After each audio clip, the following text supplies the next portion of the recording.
Welcome back to Beers Up Sports Talk, Episode 9. Cebo in the house, Debo in the house. As usual, we start off with the beers. Debo, what you drinking on? I'm back with Iron Duke Brewing, 4 a.m.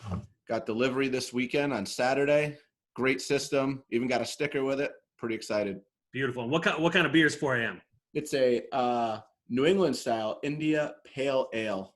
Beautiful. And I took a trip to Wachusett Brewery today to pick up some IPAs as well. This is a Wally Juice, a little extra juicy New England IPA, as usual, in the fancy glass because I am fancy. So is that close to the Duval transfer? Yes. If you really want to see it, there it is. If I could pass it to you, I would. We're going to get started tonight by looking at the results of the NFL draft for both the Packers and the Bills. But before we get started, D, anything that surprised you about this weekend? There actually were a couple things that surprised me. We had Philadelphia Eagles drafting Jalen Hurts. Man, I was kind of surprised. We're going to talk about the Packers because that was surprising in and of itself, but I don't want to waste that for here. But, they draft a quarterback. They have Carson Wentz. And either they don't trust him to stay healthy, or they're going to package him a little bit like they did, like the Ravens did with Lamar Jackson and Flacco, and maybe get Wentz off the field a little bit, maybe do some, Taysom Hill, Drew Brees type things and get him out in space and see if he can break a few things. That's the only reason why I'd see you would draft him when you have Carson Wentz. It's not like a Rodgers situation where Rodgers has got 2 to 4 years left probably, and you're trying to find that next QB. You drafted Wentz. You paid Wentz. Mm-hmm. I don't know why they're doing that. And then I think the Pats not drafting a QB is a super surprise. Right. I don't even know what to say. I'm actually speechless. It's kind of like the Packers not drafting a wide receiver. You have a serious need, and you don't do it. You don't fill it. And they said that it was because it's just how the draft went. Yeah. And I'm not sure I agree with that because you can always make the trades or just draft someone. I don't know. Well, so those are two things that I thought did stand out, and I want to talk about those in a minute. I was going to say that I thought it was surprising how the first 10, 12, 14, 15 picks, there wasn't a lot of movement. Mm-hmm. And from what I've read after the fact, there wasn't a lot of effort at the movement. I think there was some conversations about that third pick, but it didn't seem like there was a lot of pressure put on these teams to make a deal. And so I thought that was a little bit surprising that there weren't any trades up into those top picks, just because there were some really good quarterbacks and some really high-end defensive and offensive players. The Hurts thing in Philadelphia, I don't know. I think I've learned after watching all of these drafts is that different teams evaluate different players on different levels and different scales, right? And so absolutely. I think you're right in the sense that they are a little bit worried that Wentz hasn't been able to stay healthy, and maybe with the way that the game's changing a little bit, and maybe seeing the mobile quarterback a little bit, Philadelphia felt like they could do something with Hurts. But at the same time, right, if you're going to pay Wentz a lot of money, you need him out there on the field to be your quarterback. And they didn't need a QB, right? And I don't know that bringing a rookie in to be your backup is necessarily a good thing if your quarterback's going to get injured all the time, right? If you have Tom Brady, and we'll talk about the Patriots in a minute, but if you have Tom Brady and you want to bring in a rookie quarterback so he can study and learn, that's great. But there's a real chance that Wentz is going to end up on the sideline for some of the season. Yeah, a couple games. And Hurts is a good quarterback, but I don't know that he's ready to step into an NFL-style offense and go for it. And so that was a little bit odd. And with the Patriots not drafting a quarterback, honestly, I would have loved to see Belichick and co. jump up into the top of the first round and take a quarterback just to kind of, zag when everybody expects them to zig, right? Mm-hmm. But at the end of the day, this is a guy that's going to trade back. He's going to draft a whole bunch of guys because he knows that the reality is most of the guys you draft in the NFL don't become superstars. But if you have a whole lot of picks and you draft a whole lot of guys, then hopefully a whole bunch of them can become NFL regulars. And if you get a bunch of NFL regulars and you can put them on the field and teach them the way you want them to play, then you can be successful. I've read a little bit about the fact that it just wasn't the way the draft went, but they had a lot of assets and they could have made the draft go the way they wanted to. Absolutely. But the Patriots are never going to – they're just not the type of team to trade up into that top 10 and try to go for a quarterback. And the reality is for them to move all the way up into the third spot, which is what it would have taken, or I guess the fourth spot, they would have had to give up a ton. They do have an older roster, and that's one of the results of going for the Super Bowl every year is that you do have an old roster, and you do need guys to come in and be able to fill those spots in the next couple of years. Well, I think that's probably why Miami wasn't willing to trade up. They're like, Tua, he could be there or he won't be there. Like, they didn't want to take the chance. I mean, you're going to have to give up a ton of capital. Even at worst, you have Fitzpatrick still next year, who had a good connection. I know you're not feeling Fitzpatrick, but if you had said, okay, they still have Josh Rosen, I'd been like, all right, I can get down with that. No, but I'm saying they have Fitzpatrick for another year. Right. And, he had good rapport with Parker. And, I think they were like, if he falls to us, we'll take him. But he's not gonna break our draft. And I think the same thing with the Chargers. They're like, if Hebert falls to us, which great job by you seeing that happening. Props there. I mean, everything worked out with the way each team went. I'm sure Detroit would have rather fallen to the fifth or sixth pick and got all those draft picks, but right. But I think this is a unique draft in that Cincinnati was always going to take Burrows, right? And Washington had already drafted a quarterback. Detroit doesn't need a quarterback, and so Miami and the Chargers were in a unique place that they didn't have to feel that pressure to trade up. In years past, there's been and I guess the other thing I was going to say is there's not a lot of teams out there that need a rookie quarterback right now, right? It's a weird time in the league where, a lot of teams are kind of set at quarterback, whether it's a young rookie that they're still trying to figure out or a veteran that's been doing it for a long time. And so you have there were only a few teams and only a few spots where quarterbacks were going to be taken. And so I think the Chargers and the Dolphins figured, like, listen, we're probably going to get one or the other, so let's just sit back and hang tight. And if we get wind that somebody's going to come take a quarterback, there's a good chance that we have a better asset to kind of be able to step up and make a move. Yeah, no doubt. So, the Green Bay Packers. Speaking of quarterbacks, speaking of the NFL draft, speaking of Devin Laramie, how do you feel this draft went for the Packers? How do you feel about them taking a quarterback in round one? Tell me everything. Lay it on me. I want to feel it. Just spit at you here. I mean, so first time, I will start off with my hot take and how freezing fucking cold it was. Well, I will say, and we talked about this. Hold on. Let me just say this. Your hot take was a take that I thought was legit until there was a huge run on the big wide receivers early on in that first round. Like, as you're watching the draft, you're like, okay, if the first wide receiver doesn't get taken until here, there's a chance. But when they started to come off, and especially once, like, when Riggs was the first one that came off, you knew that there was still Lamb, and you knew there was the other guy from Alabama. Like, you knew those guys were going to come. Those guys were going to go quick. Yeah, so, I mean, it wasn't freezing cold take. And you know why it's freezing cold? Because they didn't draft a receiver in the entire draft. The deepest wide receiver draft in years, 5 years, 6 years. There were 25 legit prospects out there, and they did not draft one receiver. Yikes. But let's see what else they did. No, I'm over that. It is what it is. They must love what Funchess is going to bring. They must believe that, Kumaro or, they're – I don't know. I can't even talk right now. I'm so frustrated by it. They must really like these guys. So I can look at it as – I'm going to look at it as me as a fan, and then me – it's still a fan, but realizing that it's a business. Mm-hmm. So as a fan, I'm disappointed because I want to win now. I want them to go out there. I want them to win the Super Bowl. But you sit back and you think, like, they're actually, even though they made it to the NFC Championship game, they're probably further away than their 13-3 record showed. I mean, they couldn't stop San Francisco. They couldn't stop a legit pass rush to save their life. Like, they – against San Diego, were they San Diego last year still, or were they LA? Doesn't matter. The Chargers, and then San Francisco, the Bosa's crushed Green Bay. Right. And then they couldn't stop anyone. So they went out, they got 3 offensive linemen to shore up and give some help on the offensive line.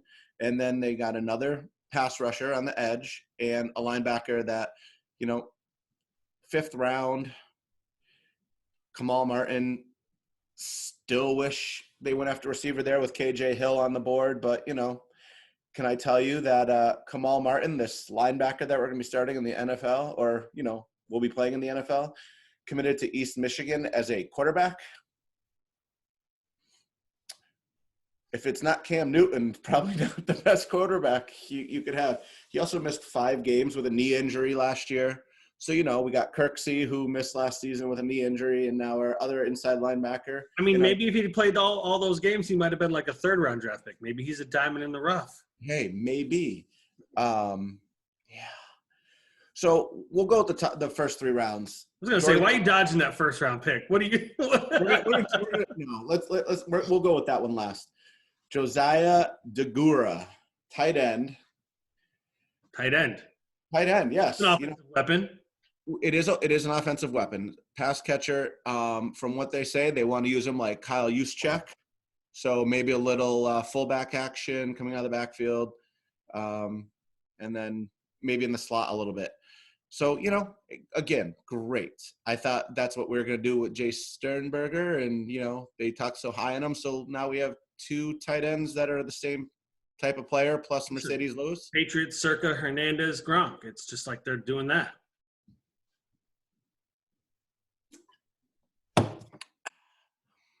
The pick that surprised me, but the more I sat on it, okay, this is not the pick that surprised me, but it's still surprising. A.J. Dillon out of BC, it surprised me. Aaron Jones, we did hashtag free Aaron Jones. Right. He finally got in there, scored 20 touchdowns, between receiving and rushing. MVP for me. He was fantastic. Jamal Williams even had, out of the backfield, a lot of receptions, some great big plays. He had that enormous catch against, oh goodness, can't remember, in the back of the end zone. Can't remember who. I think it was against Denver, but it was just great catch. Kept the season going, and then they had the Tyler Ervin, the returner. So they already have 3 running backs. Right. Why did they do this? Then I watched some film. I had not seen it. Dude's a monster. Took Jair Alexander on in college, ran him off, then comes right up the next guy and just throws him off and runs for 60 yards or 50 yards, whatever it was. Beautiful. So that's intriguing. So it makes me think of a healthy, in-shape Lacey. Okay. Which is great. Not the overweight, I ate too much food Lacey? No, not that one. So I'm hoping that we get that out of him. All right. So Jordan Love, I mentioned – I feel like I mentioned quarterback in our conversation last time we talked about the draft. It's not a terrible idea to go get possibly your future, because we talked about Tim Boyle and what is he. Right. I don't even know what a Tim Boyle is. Right. It's a Tim Boyle on your ass. I don't know. We compare it to the Brett Favre, Aaron Rodgers. That's Aaron Rodgers. Weekend.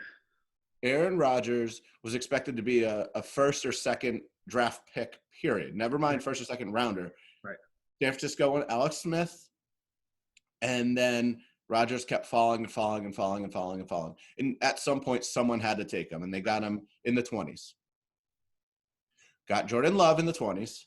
Fantastic. Difference is they traded up for him. Yep. And I have no problem, again, getting the future. But we all know, as I've said before, Aaron Rodgers is a diva. This pissed him off, them drafting. So was Brett Favre. So Brett exactly. Favre, right? But Brett Favre is a diva. Right. I'm going to retire. I'm not going to retire. I'm going to retire. I'm not going to retire. Right. So in the end, this is what's going to happen. They're going to make a decision in the next 2 years if Jordan Love is going to be their future. And they're going to either try and move Rodgers in the next after the next 2 seasons, because that's when he gets into the $35 to $38 million a year. The cap hit will be about $17 million. So I think you try to win for the next 2 years with Rodgers, and then you have to get Jordan Love starting after in the third year of his contract, so that way you can decide if you want to keep him for your fifth-year rookie extension. So how long did Rodgers sit before he took over? That's like 6 years. So, and I was having this conversation with a couple of buddies this weekend because we were talking about that, and they were thinking that Rodgers like basically didn't sit at all, and I was like, no, I think the guy sat. I think he sat for like 5 years. I think the only thing that I think everything you said is right. There's a couple of things I want to talk to you about. The one is you don't necessarily need Love to sit for only 2 years and then make a decision. Yes, you want to keep him in his rookie contract. You want to have him in his rookie contract. But I think the reality is, even if this guy plays his entire rookie contract on the bench and then he becomes the starter, he's not going to be making, at that point, it might be $40 million a year. He'll probably be making $20 million a year, right? And so that's going to be less than Aaron Rodgers is making. And yes, at the same time, you want your investment to pay off, but they're playing with house money, right? The Green Bay Packers have had 2 Hall of Famers in a row.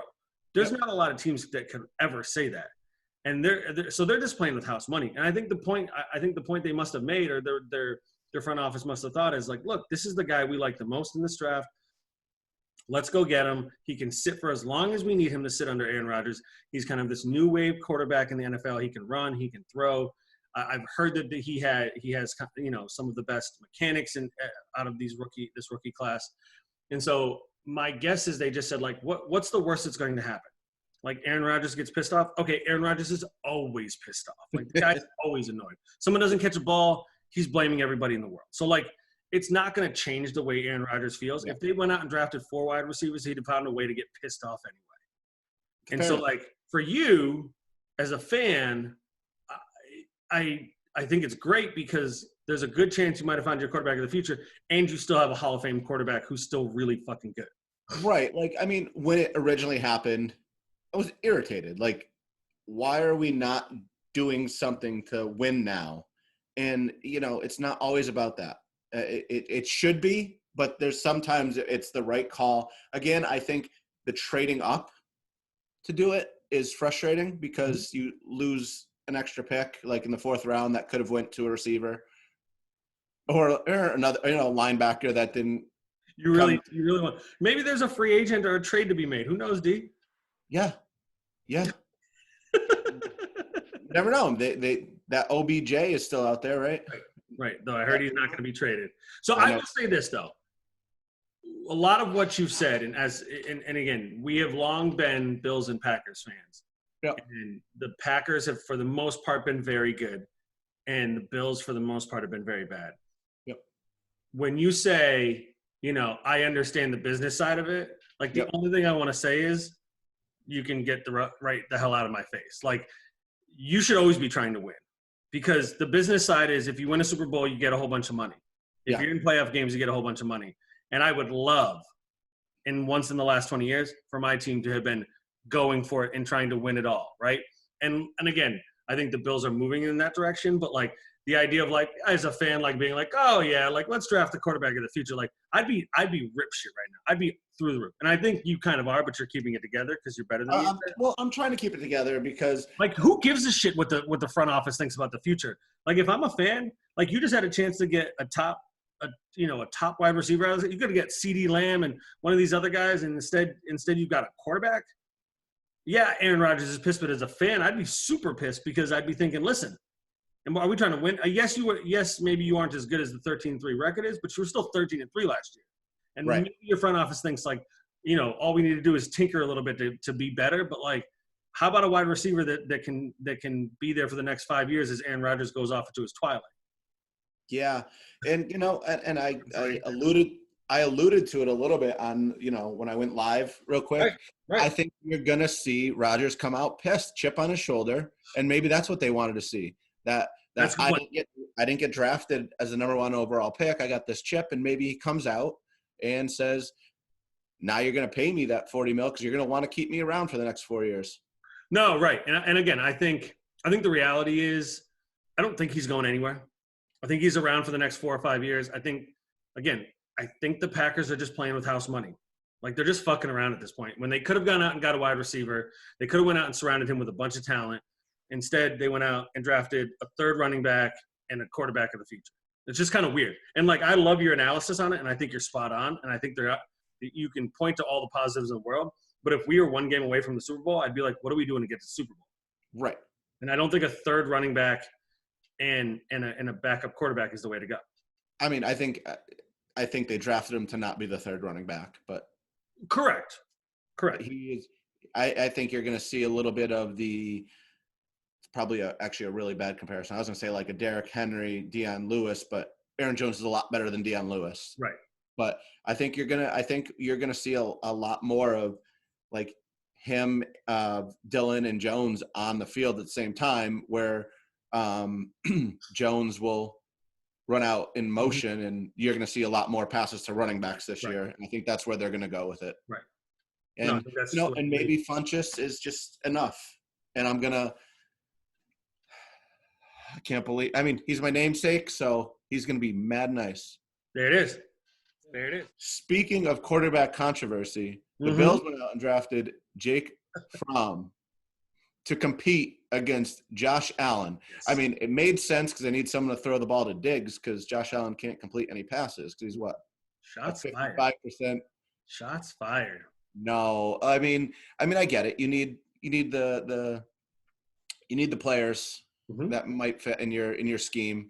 So what do you think about how the Bills did Thursday, Friday, and Saturday? Well, first of all, I nailed it. I think I should be an NFL GM.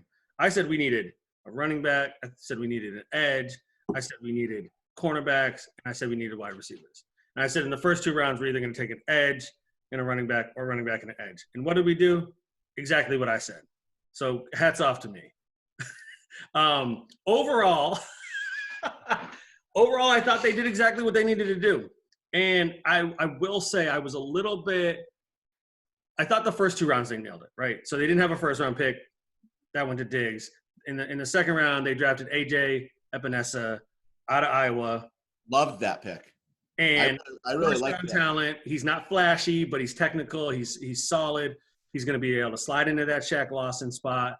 Yeah. And he's also he's not expected to be a superstar right off the bat, and he's got a lot of guys that he can learn from. So I love it. And then they went and got Zach Moss, the running back out of Utah, who he can run the ball, he can catch the ball, he can do all of those things. And I love that the first thing that they did is they went out and they addressed those 2 needs that I felt like they really needed to do, right? They lose Frank Gore. They lose Shaq Lawson. Like I said, Jerry Hughes is getting old. You need somebody on the edge that can rush the passer. And I think those 2 right away. And then after that, they went and got Gabriel Davis out of UCF. And, I'm foolish to look at ESPN and kind of how they rank players. And his ranking was a little bit lower than what a 4th-round pick would look like. But then everything that I've read since then is like that this guy's a great pick for them. One, he's like 6'3". He's not the fastest guy in the world, but he's a burner. He all he does is run vertical routes, posts, slants, all that stuff. So, like, in my mind, it fits exactly what they need because, like, as far as everybody thought, John Brown was going to be kind of like the burner, and he turned out to be a pretty good just wide receiver that runs a whole bunch of different routes. Yeah. Beasley's doing all the slot stuff underneath. Diggs is a stud, and this guy can come in and just run deep routes and be 6'3" and catch all the balls up in the air. And everything that I've read is that pick's a great pick. Then they went out and got Jake Fromm. And whatever. It's a 5th-round pick. It doesn't hurt them in any way. It doesn't cost them anything. Matt Barkley's got 1 year as a backup on his contract. They get to see what this guy can do, what he can figure out. They got 5 years to see if he can play. He won a national championship as a freshman. Everybody said he was going to be the number 1 pick. He faded a little bit in the last couple of years, but you know what? He's still an SEC quarterback who put up pretty good numbers. So, like, I mean, there's nothing bad about that pick. Nope. I was a little confused when they went and picked a kicker next. That was a little odd. Though it is Mel Kiper's number 1 overall kicker. However, they picked a kicker. But, I mean, you didn't draft a kicker in the 2nd round like Tampa Bay. No, and we drafted a kicker later than the Patriots. And since I compare everything that we do to the Patriots, we didn't draft a kicker before the Patriots, and we drafted the best kicker. So we're better than the Patriots. See what I just did there? But we drafted a kicker. We got Hauschka. He's pretty good, but he's old. We pay him a lot of money. Hopefully this guy sticks around. I don't know if he can be a good kicker. And then we went out and drafted a wide receiver, another big guy. I think he's like 6'2", 6'3", and then we grabbed a cornerback from Pittsburgh. So Overall, hold on, can I get that? You drafted 2 wide receivers? we drafted 2 wide receivers, D. 2 big old 6'3", 6'2" guys. And the thing I read about him, and this is what I like about Brandon being the GM.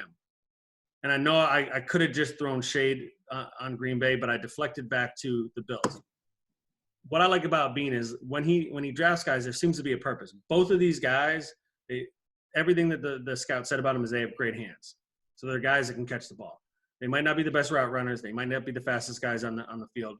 But when you got a guy like Josh Allen, who's not the most accurate guy in the world, and when he is throwing the ball, he throws it about 80,000 miles per hour, you need people with good hands. And so I think, in my mind, they're probably looking at it and saying, like, this guy's not always going to be throwing it right to the spot where it needs to be, so we need guys to have hands. We need big guys so we can just throw it up there to see if they can catch it. That's my guess.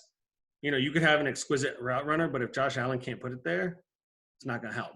And again, I hope Josh Allen gets better, but, like, we'll see. But overall, I thought they did really well. I thought they addressed all the needs that they had, all the needs that I thought they had. You got a young quarterback. You got a kicker of the future. You got a running back who can pair nicely with Singletary. They just did all the things I wanted them to do. They shored up all the spots, and then I know today with the undrafted free agents, they went out and cleaned up the offensive line a little bit and picked some other guys up. I just love what they're doing. I love what their GM is doing. He's been good since he came in. That's great. I didn't even look to see what the Packers did today with undrafted free agents. I was just too disgusted to even see. I mean, maybe they picked up some wide receivers. I bet you they did. What is it, like the 30th, 31st, and 32nd? Listen, man, who knows? Who knows? Maybe they picked up some diamonds in the rough. Hey, maybe Victor Cruz comes out of retirement. Right, something. Do his little dance. All right, let's get you away from the Packers. The other news in the NFL today is that Jameis Winston agreed to sign a 1-year deal with the New Orleans Saints. On the same day, the Saints re-upped their backup quarterback, Hill, for 3 years and $21 million. Taysom Hill, 3 years. I saw 2 years, 21. So okay, maybe 2 years, 21. Either way, Winston to the Saints. I think that's crazy because we talked about Taysom Hill, how the Saints want him to be their quarterback of the future. But you're going to sign Jameis Winston to be Breeze's backup in case someone gets hurt, but you can't trust Taysom Hill to be that backup to win games. That's how I'm looking at it. That's how I see it. Like I thought that, and then, I think the reality is, and this is kind of what we were just talking about the Packers, the Saints are pretty close to the Super Bowl. They are very close. They have a Hall of Fame quarterback at the end of his career. And my guess is Taysom Hill is such a big part of their offense, not under center, right? He's a big part of their offense in the slot, running the ball, whatever it is that he does, that I think to make a run at the Super Bowl, to have him as their backup quarterback is probably less valuable than having him as the do-it-all guy. And to have somebody like Jameis Winston who, and again, this is a guy that throws the ball to the other team a lot, but he also knows how to throw the ball downfield. He knows how to hit receivers. He's a capable quarterback who's had success in this league. Maybe not the success that you would want a number 1 overall pick to have, but like still success. You bring that guy into camp, he can learn under Sean Payton, he can learn under Drew Brees, and it doesn't take Taysom Hill away from all the other things that he does really well. At some point, they're going to have to transition him to quarterback if for real he is the future. Yep. But I think at this point, they figure if we're going to make this run to the Super Bowl, we need him to be doing everything. Because they didn't go – I mean, I don't know what they did in the draft, but I don't think they went out and picked up a bunch of wide receivers or playmakers to kind of fill in for him. Yeah, that team, though, is scary. Even if Breeze falls out and gets hurt, like you have Winston coming in and just that squad, it makes me think of them in Dallas, what they did with getting CeeDee Lamb to add to Amari Cooper and Ezekiel Elliott, and what the Bucs did, even though they went, Jameis, they had a good offense. Now their defense is going to get better, but that offense is just going to be ridiculous, and it just frustrates me more thinking about the Packers draft. So everything's going to come back to the Packers draft. Well, Man. and that's the thing. Like, I think that's kind of my whole point about, like, I like that you put on your, like, fan but understanding the business side, is that, like, often as fans we're forced into doing that because the team tells us, well, we've got to think about the future. And I think one of the things I like about what the Saints did here is that they didn't mortgage the now for the future. And the reality is, the other thing I keep thinking about Winston is, like, that guy, he had his ups and downs in Tampa Bay. But this was the first year that he was under Bruce Arians. So this was a new offense. They asked him to do a lot. Arians likes to chuck the ball. The guy threw 30 touchdowns, but he threw 30 interceptions. And, like, if this guy's under center for a team that isn't a first-year coach trying to do the most, trying to get his team to learn a new offense, like, everybody on that Saints team knows what they're doing already. He's just coming in and getting to learn under Breeze. And yeah, I mean, if Breeze does go out, or if Jameis gets his opportunity, you might see a different quarterback than the one you saw in Tampa Bay. Yeah. No, I agree. So let's move on to the other leagues. NBA and NHL have announced, kind of, I'm not even sure if NHL has really announced it, but both leagues have announced that they're going to resume some type of workout preparation plans to get the league moving again. Let's start with the NBA, since in just a couple of days, they're going to allow facilities to reopen in states where there is no stay-at-home laws. So the Celtics will not be participating in their practice facility. The Knicks will not be doing that. And I'm surprised they talked about LA, because I felt like LA was a pretty large hotspot for Yeah. COVID. Again, this is, and let's be clear, we talked about this a little bit earlier. The facilities are reopening. There is no group exercising or working out. There are no team-oriented exercises. This is, like we were talking about, this is people coming in for individual workouts, getting shots up, probably have to schedule time. It's not something where teams are going to be able to start running drills, but it's opening facilities back up to let players play, basically.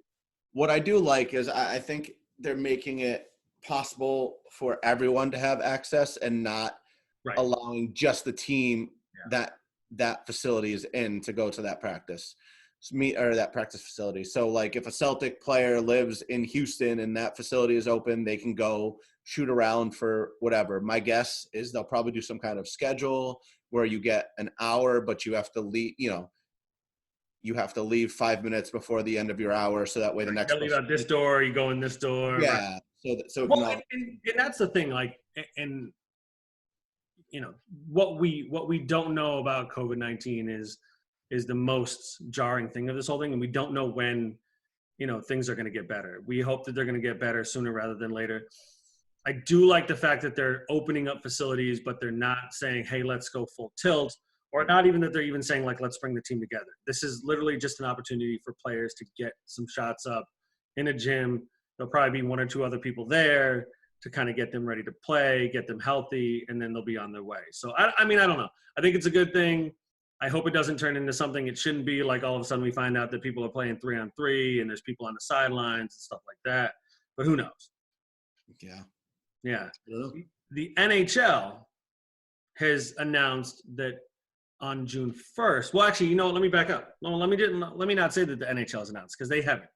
All I've read is that a tweet from a player that said, as of June 1st, they're going to resume preparation for the finish of the regular season with plans to do the Stanley Cup playoffs.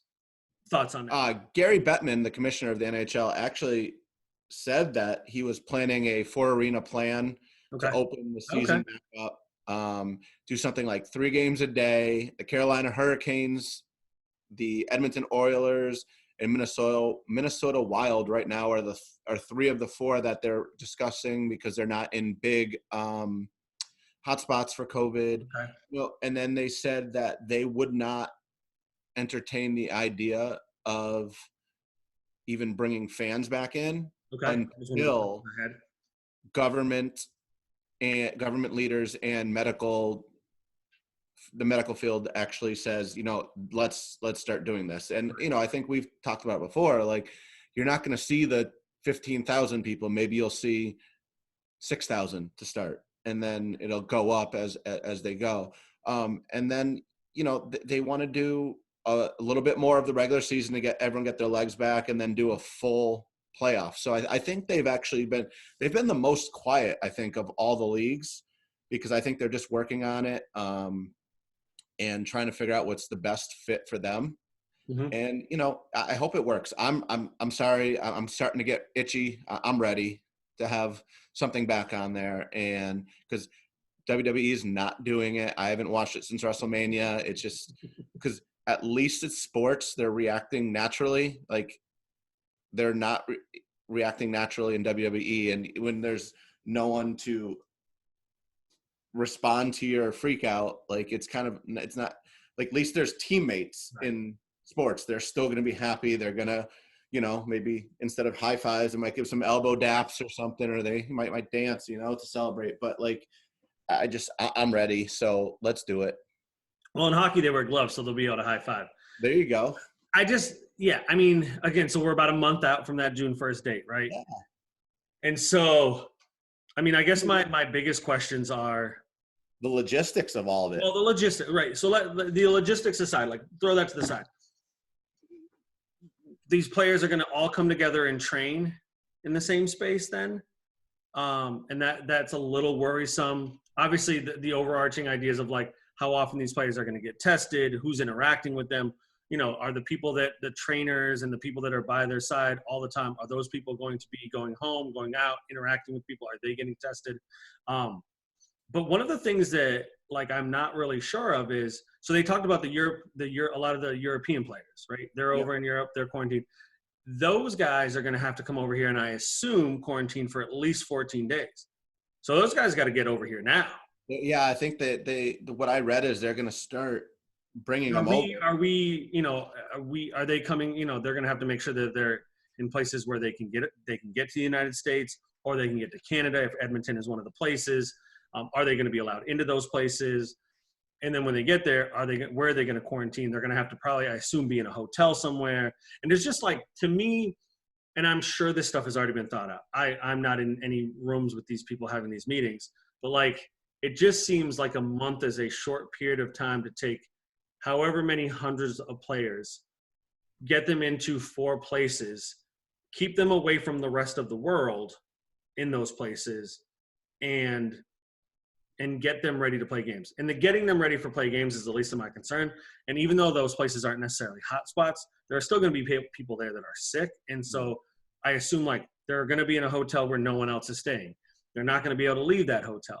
They're going to have to go right from that hotel to the rink. And so like, who's preparing the food for them? Where are they eating? How are they eating? There's just, and again, I don't like to be negative in these situations because like you, I want sports to come back just like I want everything else to come back. But I worry that rushing these things leads to kind of, us seeing these cases jump back up. And I hope that's not the case. And I know that, with the NBA reopening facilities, but there hasn't even been any talk about when they're going to resume actual basketball, right? And so the fact that the NHL is already saying like, well, June 1st is when we want to get it going again, or when we want to start playing games or training or whatever, like it just seems like, in my mind in this process, to announce a date of when you're going to start playing is foolish, because in a week from now, those places that aren't hotspots could become hotspots. They probably won't, but they could be, right? And so to say like June 1st, we're going to get it going means that if on, May 25th, it's not working, you've got to go out and say, listen, guys, we failed. It's not going to happen. And now you've got all these people situated in spaces away from their families in unknown cities where they maybe have never been before, sitting in hotels, doing nothing, and you can't start a season. And that's super pessimistic, and I can't believe I just went on that rant. But it's like, the fact that you say June 1st just seems like it's a mistake, right? Like I think you need to say, we're going to try and get the season going, and if they can get everybody over here, get them into the cities where they need to train, get them training, and then you say, okay, everything's going the way we want. In 2 weeks, we're going to start playing. I think that's the smarter play than this. Well, only time will tell. Hopefully they come out with a good plan. I mean, I think, since it came out, it leaked, I think we're going to start seeing more of what they have on their mind. Yeah, and I think you're right. Like, I think you're right in the fact that we're all excited. Like, we're all hopeful that sports can come back. I was just saying today to Katie, like, sports was like that one thing that we always could count on being there. Like, we never had to worry about sports going away because there was always something happening. It's like a week a year where like there's not like a major sport going on, right? And now all of a sudden there's nothing happening. And the idea of it coming back seems really exciting. I just worry that like this idea of like saying in a month we're going to be playing meaningful NHL games in 4 cities around the North America region, and it's going to be great. Yeah. And I know they're not saying that, but that's kind of like the impetus of what's being thought about. And I just worry that putting that a month away seems very close. It's very close. I hope it happens. I want it to happen. Give me hockey. I mean, it's not as close as our birthday. No. But it's close. No, we're not there yet. You're turning 40. Surprise, people. I'm looking forward to going live for our first long live session. So it's going to be a long session? Is this it? Are we talking about this right now? Yeah, I mean, let it out, right? Let the people know. May 8th, we'll be live. May 8th, Friday, May 8th, we'll go live. Devin turns 40. There'll be shots. There'll be beers. It'll get weird. I mean, I'm even not talking about sports that day. I don't know. So let's get out there, shoot us some questions. We'll do a quick Q&A if we need to or we want to. Who knows what we're going to do? Let us know what you want to hear from. Because I know Ethan said I'm turning 40, but that same day he's turning 39. Still a year younger, brother. Still a year younger. Any last words for these people out there? Nope. Stay safe. That's about it. Right. Stay safe, be well, and go watch The Last Dance. We'll see you guys next time.